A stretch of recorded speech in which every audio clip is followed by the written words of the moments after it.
下乡做知青时，我吃不了干农活的苦，跑去问那个高大冷硬的糙汉：要是我愿意嫁给你，你能帮我把活全干了，不让我干丁点活吗？糙汉一愣，双眼直勾勾地盯着我。我可以让你不干任何活，但是除了我。谁知他白天虽对我极尽宠爱，不让我干丁点活，夜里却像变了一个人，累得一晚上要打水洗好几次澡。我真是天塌了，为什么这糙汉有两副面孔啊？大家都知道我爱惨了陆川，他在城里找不到工作，被安排下乡时，我卖掉工作，跟他一起去了最艰苦的长坡村。谁知现在烈日炎炎，陆川站在树荫下，要与我分手。丽丽，你纯真漂亮，很招男人升起保护欲，但正是这份保护欲让我弄错了对你的感情。我不能再骗你了，我只把你当小妹妹，我们分手吧。我怔怔地看着陆川，早在半个月前，我就知道他和村支书的女儿王桂花搞到了一起，但我没有拆穿他，只是哭了好久后，一边放下他，一边又装作喜欢他。因为我是独生女，家里条件又好，从小被父母教养的细皮嫩肉，这来到乡里，实在肩不能挑，手不能提，每天被繁重的农活累得活人微死。为了让陆川继续帮我分担点农活，我装作很难过。可是我很爱你，我不想分手。陆川叹了口气，抱歉，我已经决定了，你好自为之吧。我急得拉住他的手，我手受。我话还没说完，王桂花突然从远处冲了过来，她一把抓住我的手，将它从陆川手上扯开，又故意用指甲抓破我手上干活磨出的大水泡，鲜血和组织液同时流出来。我感到一阵钻心窝的刺痛，难以自抑地流出生理性眼泪，同时想回击。陆川用力扣住我伸在半空的手腕，面色很厉。你这是在做什么？我对他失望至极。你没看到他把我手抓烂了吗？陆川看着我手上伤口，微怔后松开了手。王桂花立马挽住陆川的手。我不是故意的，别以为你会哭就有理，就你这种矫揉造作的货，在我们村根本没人要。我决定和陆川在一起了。往后若我发现你还对他勾勾搭搭，那就算你不冤枉我，我也会真的对你动手，让你在村里活不下去。这里是王桂花的地盘，她的确有办法刁难我致死，而陆川这种薄情寡性之人，并不值得我为了他扯头花。好女不吃眼前亏，我沉默下来。王桂花露出得意又阴毒的笑，牵着陆川走开了。可能是伤口太痛，也可能是心里太痛，我止不住眼泪，站在路边哐哐猛哭，直到头顶响起一道低沉冷硬的男声：杜丽丽，你在哭什么？我仰头一看，是周易，他是村里的木匠，身形高大强壮，五官精致立体，尤其是那鼻梁优越高挺，煞是好看。肌肤是小麦色，肌肉线条硬朗健硕，是个脸和身材都极致完美的男人。可惜家庭条件不好，28岁了，也没人愿意嫁给他。但他干活修东西都是一把好手，所以村里人虽不想和他沾上关系，但也不敢得罪他，都指望他在农忙时候以一顶实地干活。但周易性子很冷，几乎不与人说话。不过我对他印象很好，有次我割稻谷双臂过敏，当我休息好换上长袖长裤再来田里时，周易帮我把稻谷全割了，但他没让我知道，是我在与村民闲聊时推测出来的。想着回城无望，而我实在吃不了干农活的苦，我有了个大胆的主意，抽抽噎噎地问周易：我实在干不起活了，要是我愿意嫁给你，你能帮我把活全干了，不让我干丁点活吗？周易一愣，眼睛直勾勾地看着我，声音又冷又硬：我笨不好，不是好的结婚对象。我不在乎，只要能不干活，我就嫁给你。周易眼神微沉：嫁娶不是过家家，不要因为你和陆川吵架就赌气消炎我。我和陆川分手了，你答应我好吗？周易思考了1分钟：我可以让你不干任何活，但是除了我。我一头雾水，除了你是什么意思？周易紧盯着我的眼睛，眸光暗沉似火，锋利的喉结上下耸动。我想和你做真夫妻。就这，我松了口气，又怕他会后悔，趁热打铁说：可以啊，我们现在去领结婚证吧。周易眉心微跳：你确定要这么急？周易同意了，他带我去队里开了结婚介绍信，然后带我去县里领了结婚证，又拿着票和钱在供销社买了一堆吃的用的，说是庆贺我们新婚。我本来很开心，可傍晚李出来家里找周易时，我迟疑了。当时我坐在屋里休息，周易和李初在厨房，虽有一定的距离，但房子隔音效果不好。我听到李初问周易：你真和那小丫头结婚了？那她那个小白脸呢？他说分手了。他们爱得那么深，怎么可能说分就分？依我看，就是这小丫头想骗你的工分和钱财，养自己和那个小白脸。我无语了，这李初怎么把我想得那么坏？这些年，村里的女人明面上看不上你，背地里却变着法子勾引你，但你一个都没看上。尤其那王寡妇，半夜钻进你被窝免费给你睡，竟被你连人带背扔了出来。我瞧你真不好色，你干嘛娶那小丫头？想娶就娶了。李初轻咳一声，她心里有小白脸儿，估计不会让你碰。我看你俩哪都不合适，还是赶紧离了。周易声音肃冷，闭嘴！你别生气，我这也是为你好。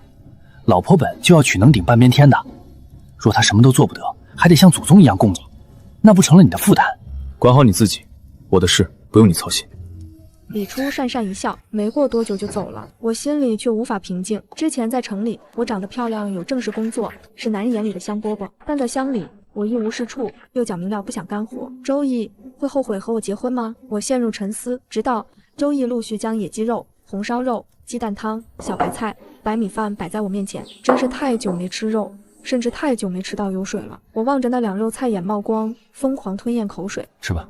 有了周易这句话，我立即加了个大鸡腿，旁若无人的狼吞虎咽。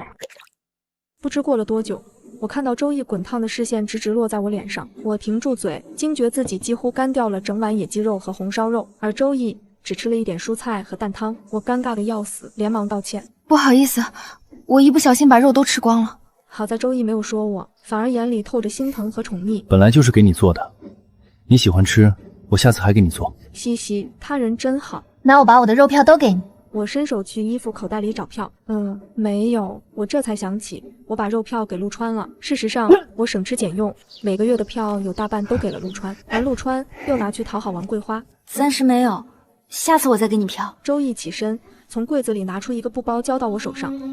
这是我存下来的票和钱，都交给你保管了。我愣了一下，将布包一层层打开后，发现里面果真是一沓厚实的票和钱。想不到周易这么大方，把身家都给了我。我露出喜滋滋的笑，瞧着天色也晚，我跟他告辞。行，我会好好保管的。那我先走啦。走？你要走去哪里？知青点呀，时间有点晚了，我要回去了，明天再见面吧。周易一怔，有些不自然地问：“这是我们的新婚夜，你不跟我一起睡？”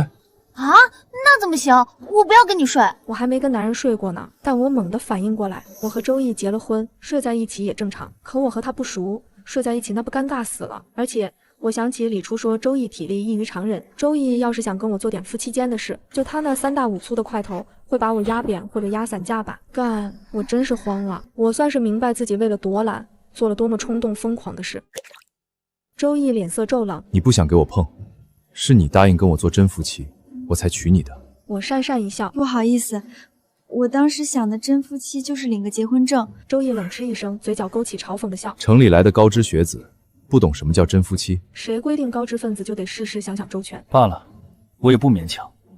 你走吧，明天我们再去离婚。”我眼睛霎时瞪大：“就离婚？”“我不想离。”“离了，可就没人帮我干活了。”“那就洗干净点，等会儿跟我睡觉。”“一定要睡觉吗？”周易叹了口气：“你若一点福利都不给我，我干嘛娶你？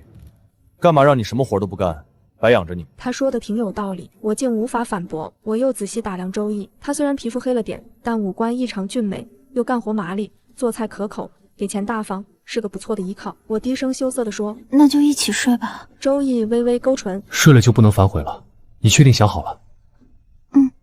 他去收拾碗筷洗碗，我拿了他的衣服去洗澡，躺在床上没一会，周易也洗完澡来了。他上半身赤裸，下半身只穿了条短裤，那精壮结实的胸膛，沟壑分明的8块腹肌，还有修长有力的大腿，无一不散发着霸道至极的荷尔蒙气息。我脸腾的一下就红了，我还是没有做好准备，真的又羞又怕，准备下床远离周易这个危险源。可周易像头要把我拆吃入腹的野兽，迅速将自己脱光，将刚坐起来的我一把推倒在床上，黑沉似火的眼睛露骨的与我对视。乖，把衣服都脱了。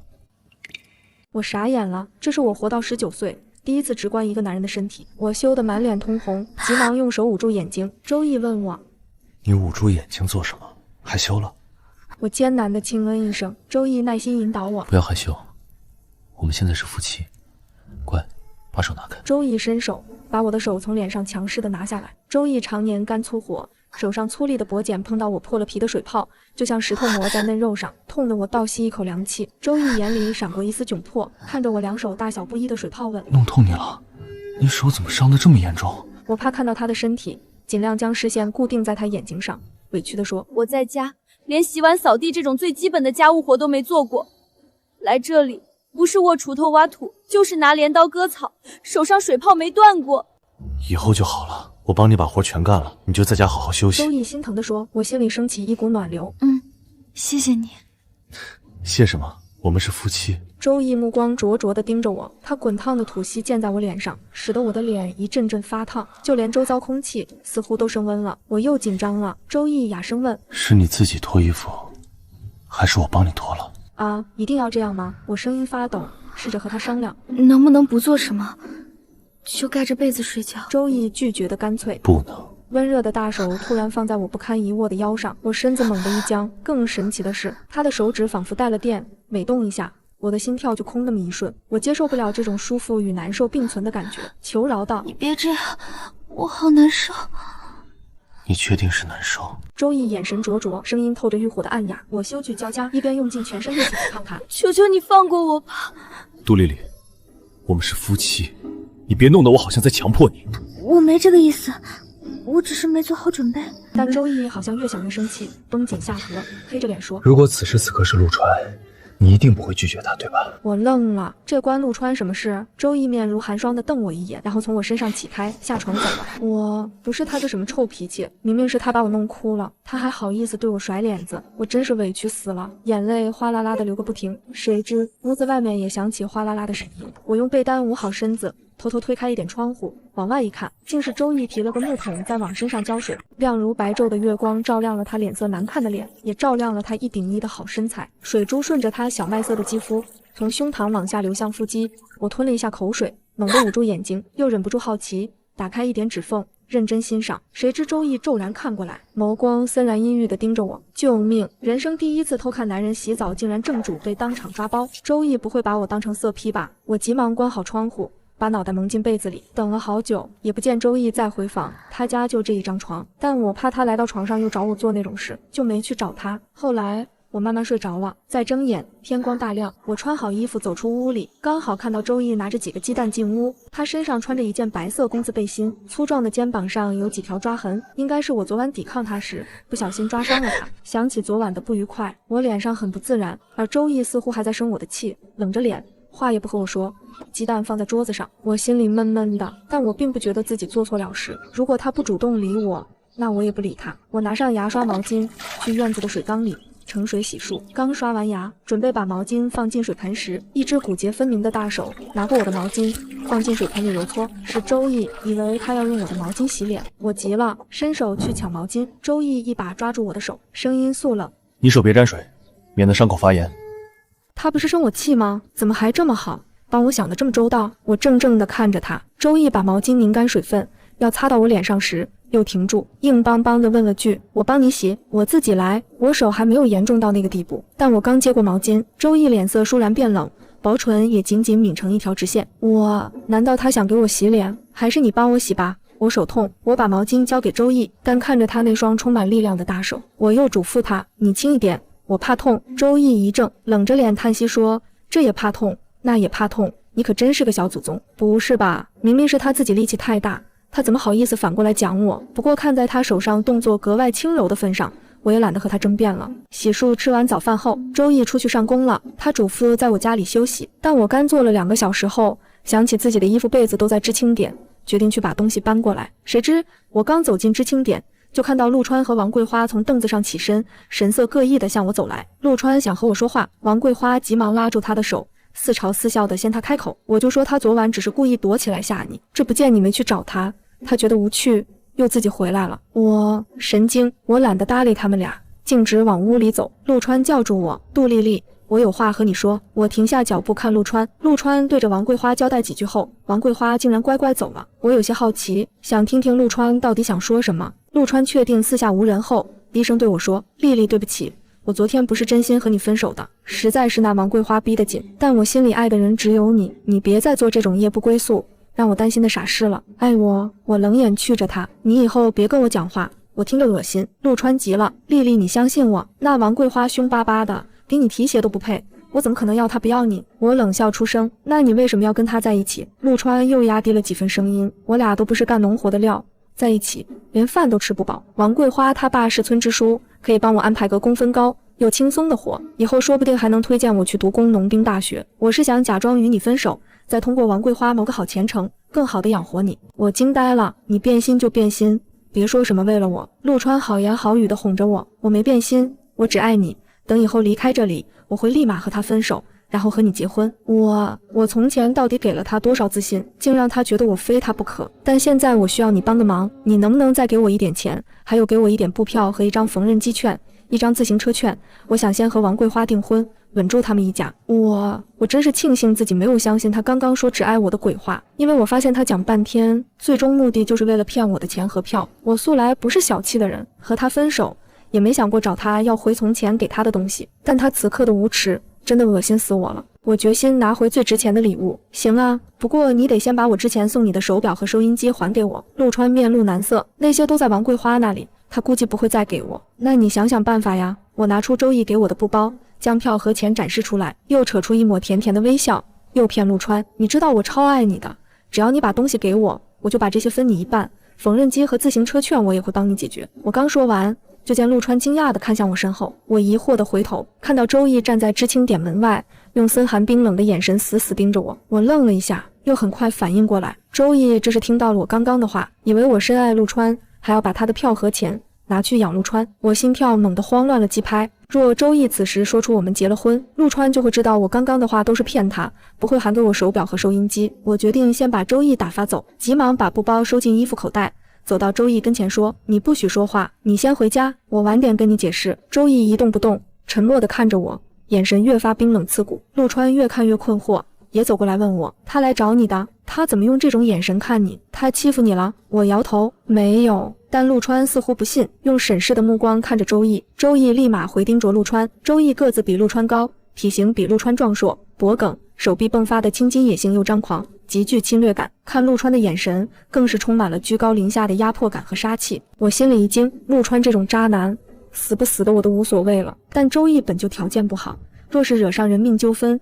那就完蛋了。眼看战火一触即发，周易又不肯走，我转头催促陆川离开，你先回屋吧，我跟周易有点事。陆川蹙眉，什么事？话落，门外来了一群中午下工的知青，见到我们仨人，立即兴奋起来，看热闹不嫌事大地说，杜丽丽，我今天出工的时候，听村里人说你昨晚进了周易的屋，你真的和周易睡一个床上了。我听到的更离谱，说你和周易结婚了，也不知哪个缺德鬼这么造你的谣，谁不知道你非陆川不嫁啊？哎，这不是周易吗？周易你怎么来了？你真和杜丽丽搞到一起了？陆川你行不行啊？杜丽丽怎么有了你还找周易啊？周易盯了知青们一眼，可能是都听人说过周易打架很凶，知青们吓得立即噤声。陆川脸色难看，神情凝重地问我，你昨晚到底睡在哪里？事已至此，我也不和陆川装了，直言道，周易家。陆川懵了，众知青也懵了。陆川焦急地问我，那他欺负你了？没有，你别骗我，你长得这么漂亮诱人，去到他家就是羊入虎口，他怎么可能放过你？陆川越说越动怒，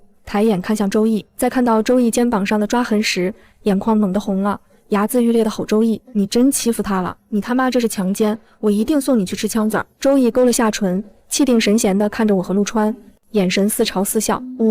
他不是脾气差得很吗？为什么此刻被人冤枉了，都不知道发火，也不知道解释，还在这里无所谓的笑？我真是看不下去了，冲周易娇滴滴地说，老公，你说句话呀。周易原本高大松散的身子立马紧绷直立，小麦色的耳根一片红，有些不敢置信地看着我。陆川急了，痛心疾首地看着我，丽丽你在说什么？是不是他打你，威胁你了？我看看你有没有受伤。陆川伸手想扯住我的手臂检查，但他还没碰到我，刚刚还一动不动的周易一把将我拉进自己怀里。陆川手落空，想将我从周易怀里扯出来，被周易拽着胳膊用力一拧，顿时痛得脸色发白，发出哎呦的惨叫声。怕陆川胳膊断了，周易得赔医药费。我对周易说，差不多得了，松开他吧。周易看我一眼，松了手。陆川一边揉着胳膊，一边气急败坏地说，丽丽，你过来。我很不耐烦，过来干嘛？周易是我老公，我不跟他在一起，难道跟你在一起？陆川愣了几秒，你真和他结婚了？你是不是疯了？就为了气我，嫁给这样一个人？难道你不知道他条件很差，在村里干最脏最累的活，却只能赚最低的工分，他连自己都养不活，怎么养你？我深吸一口气，不顾形象地骂道，你才疯了，我嫁他与你无关。周易条件虽差，但他勤劳肯干，把自己养得高高壮壮的，你是眼瞎了才觉得他没养活自己。还有我不需要男人养，别忘了你跟我在一起时可是我养着你，你快把我送你的东西都还给我，别让我和大家瞧不起你。陆川和我一个学校，长得斯文白净，作文写得很好，我感觉他很有才华，风一般的迷离他。知道他家庭条件不好后，给他从家里带中饭，送他各种票和钱，总之有点好东西都献宝似的拿给他。陆川大概也是想起这些，脸上一阵红一阵白，难看得很，好半天才憋出一句我会还你的。但周易又穷又凶，条件又差，会影响你的前途，根本配不上你，你真的不能跟他在一起。周易垂在身侧的手缓缓收紧，可见他很在意陆川这些话，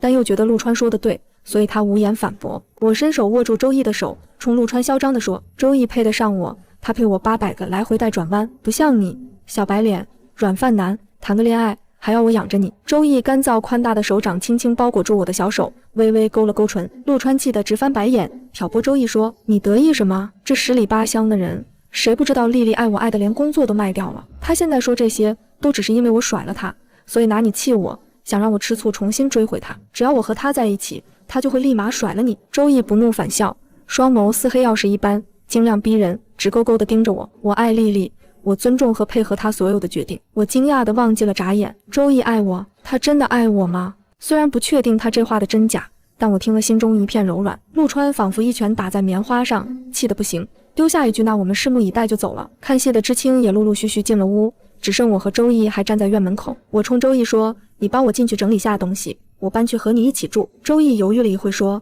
你确定要为了气陆川做到这个程度？我愣了一下，我做这些不是为了气陆川。周易声音肃冷，我听到你对陆川说你超级爱他，你还要把我给你的钱和票分他一半，若不是我突然出现，你俩现在就和好了。我有些焦急，我那是为了让他还我东西，故意骗他的。周易深吸一口气，你一下这样说，一下那样说，我这个老实人听不来真假，但我很确定你不喜欢我，心里没有我，我们离婚吧，反正离婚后你不想干活，我照样帮你干就是，还有票和钱你也不用还我，给你就是归你了。离婚了还倒贴钱才帮我干活，那他可真是个老实人，我可得把这千年难遇的老实人牢牢抓手里。我装作委屈地说，现在大家都知道我们结婚了，你这是跟我离婚，不是摆明了让别人笑话我们？周易神色淡淡，我不在乎别人笑话我，至于笑话你的人，我可以帮你教训到他们不敢张嘴。无语了，我抠痛掌心的伤口，让一向清澈的眸子升起生理性泪水，紧紧盯着周易的眼睛，哽咽地控诉他，你个骗子，刚刚还说爱我，说会尊重和配合我所有的决定，现在却不顾我的感受，逼我跟你离婚。周易一怔，叹了口气，我没骗你，我只是不想你人在我身边，心里又想着陆川。我吸了吸鼻子，楚楚可怜地看着周易，我没有想着陆川，我们不离婚好吗？周易陷入沉默，不知道为什么我心里好慌，好怕他一定要离，鼓起勇气抱住他净瘦有力的腰身，头埋在他怀里，依赖十足地说，我不要离开你。周易身子猛地一僵，身上肌肉渐渐滚烫紧绷，胸口强劲有力的心跳声也越来越剧烈。我微微仰头看他，正对上他灼热的视线。他滚了滚喉结，声音低沉沙哑，带着一股好听撩人的味道。陆川有句话说得对，你长得这么漂亮诱人，来到我家就是羊入虎口。如果你不离开我，我不会让着你，到时你得听我的。他昨天晚上都让着我，我才不信他会欺负我。那就听你的，什么都行。周易愣了一下，一双带火的眸子像是要把我吞了一般，克制又强势地说，我劝你好好想清楚，这次给你离婚机会你不要，以后就算你想离，我死也不会放手的。我心里微微一惊，那也得看他怎样对我，如果他敢像陆川一样做对不起我的事，那我一定离。但我没有说出来，他都这么大人了，应该有这样的自觉。我装模作样想了一会儿，我不离。周易似是松了口气，低头在我耳畔吸血地说，那你今晚怎么办？今晚就算你哭破嗓子，我也不会停了。这时又有人从我们身旁路过，眼神一直往我们身上瞟。我不想再被围观，催促周易去帮我去整理行李。周易答应了。约莫2个小时后，我俩拿着一堆行李回到了他家。一进院子，就看到地上摆着一大堆木材。我好奇问了句，你弄这么多木材做什么？周易边走边说，之前我一个人住，家里一切从简，现在你来了，我想做点家具，比如衣柜和木桶。我看你昨晚洗澡不是很方便，你自己有什么想要的家具也可以和我说，我木工活很厉害。没想到周易长得3大5粗，却心细如发，事事为我考虑周全，我心里甜滋滋的。周易帮我把行李放进屋里后，又片刻不歇地去厨房做中饭。吃完饭后，他又娴熟地收拾碗筷，擦桌子洗碗，再帮我把行李拿出来，分门别类摆放好，当真一点活都不让我干。眨眼时间来到晚上，我洗好澡躺在床上，却迟迟不见周易上床。回想他昨晚也没来床上睡觉，我有些好奇，点燃煤油灯，装作口渴，出去喝水。看到周易睡在地面的凉席上，所以他昨晚也是这样睡的。可他不是说了今晚要睡我吗？他为什么要睡这里？难道他还是想要和我离婚？我脑子冒出很多念头。周易察觉到我的存在，睁眼看着我说：“你站在那里干嘛？有事吗？”我犹豫了一会，担忧地问：“你为什么不去床上睡？你还是想跟我离婚吗？”周易起身走到我旁边，温柔地说：“你别多想，不去床上是我怕自己控制不住想碰你，你快去睡吧。地上没有很硬，我也没有睡得很难受，你别担心我。”他说完揉了揉自己的肩颈，我愣了一下。虽然他说自己不难受，但是那凉席薄的不足1厘米，睡在上面等于直接睡在冰冷坚硬的地上，怎么可能不难受呢？想到他娶了我，白天要做那么重的体力活，夜里还不能在床上睡个好觉，我心里过意不去。我想你睡床上，你睡床上好不好？周易勾了勾唇，低头凑到我脸上，嗓音带着撩人的钩子。那我控制不住想要碰你怎么办？我怔怔地看着他，周易炙热的大手忽然扣住我的后颈，他的掌心很烫，像灼灼的火焰，刺激得我更发怔了。与此同时，他低头吻在我唇上，他吻得小心又温柔，努力压抑鼻息间炙热的吐息，既没有撬开唇齿深入索取，也没有伸手乱摸，只是缱绻缠绵的亲吻。我感觉很舒服，竟忘了推开他。渐渐的，身体里酥麻柔软的感觉好像一汪温泉水，舒服的我情不自禁张开了嘴。察觉到我的回应，周易愣了一下，欣喜地加深了这个吻。我被他吻得脑中一片混沌，待他将我抱到床上时，才彻底回神。我下意识想推开他，周易单手捉住我的2只手，将它们放置在我头顶。丽丽，既然你不想离婚，那就别拒绝我。周易吻着我敏感的耳垂，呼吸炙热躁动，嗓音透出一股慵懒的沙哑，迷人好听，撩拨惑人。我真的招架不住，被他蛊惑住了。可他完全是个大骗子，我泪流满面。周易轻轻吻掉我的眼泪，耐心地哄着我，说好的马上就好，也变成了无数的这次真的是最后一次。待他终于咽足，天边都泛起了鱼肚白。他穿好衣服，轻声对我说：“我现在去做早饭，你吃完后好好在家补觉。”我气鼓鼓地瞪着他，他捏着我的脸颊轻笑：“还生我气呢？你个骗子，别跟我说话，我哪里骗你了？你说最后一次，可一直有下一次，那我今晚改正。”他嘴上说改正，可到了晚上又固态复萌。我发现虽然他生活中充满禁欲气息，从不跟男的聊低俗的荤段子，也不跟村里的女人眉来眼去，可以做到多年不碰女人，可是一碰到我，他就像饿了很久的凶狼骤然看到猎物，完全不受控制。而且我想到了一件吓人的事，就这个频率，怀孕了怎么办？我和周易没的经济基础，没办法养好孩子，所以第4天夜里，他想碰我，我坚定地拒绝了。周易一头雾水，怎么啦？怕他以为我嫌弃他贫穷，让他自尊心受挫。我一通胡诌，太累了，我想睡觉休息。周易一怔，想了一下又说：“你白天睡那么久，还没休息好吗？”周易又追问了一句：“丽丽，你拒绝我是因为不喜欢我？”他优点很多，待我又极好，我当然喜欢他，但我怕他知道后今晚又缠着我。我抿紧嘴唇不说话。周易以为我不喜欢他，叹了口气，又给自己鼓劲说：“总有一天我会让你爱上我的。”说完，他就安分地抱着我睡了。次日早上，周易去上工，我想多赚工分，将来养孩子，我跟你一起去吧。周易不同意，不差你赚的那2个工分，你就在家好好休息。可我天天只吃饭不干活，我会不好意思。周易轻轻一笑：“你的活就是我，你把我照顾好就行，你能不能有点正形？好了，不逗你了，我娶你是为了宠你，我就喜欢你娇滴滴的，我舍不得让你嫩嫩的小手做任何一点活，赚钱养家，洗衣做饭，下地卫生处，通通都交给我，你在家玩好就行。”周易交代我几句就走了。可家里没什么好玩的，我又连着几天没出门，实在闲得无聊。到了中午11点，看着外面又晒又热，忍不住提了个水壶去田里找周易。没成想刚走到田边，